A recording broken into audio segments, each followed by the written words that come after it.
Tonight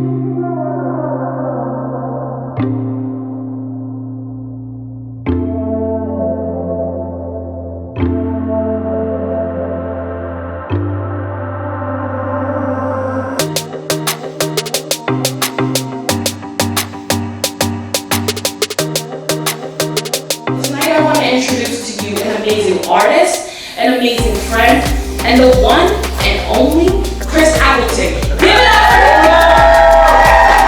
The great thing about Glam Seamless is it's fit from root to tip, so you get a great quality and great length, and that's what makes the ponytail really dramatic. So I'm just going to braid this front section away. You don't have to be super good at braiding. Quite honestly, like the messier the better sometimes, because the smaller and tighter it is, the kind of less you can see of it, it kind of disappears. The difference between a ponytail is all in the position though. But when I'm doing this part, what I like to do is just use a lot of product so I really kind of sculpt the hair in the right direction.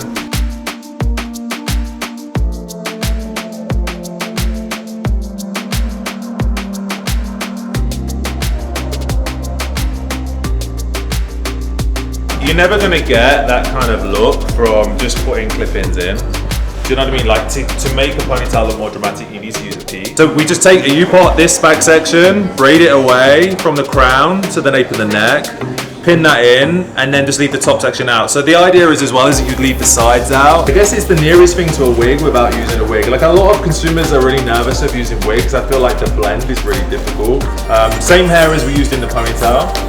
And then basically it's just a case of like, if you've got a smaller shaped head, you can just change the size of the back. And I usually work from the top and then go down to the bottom.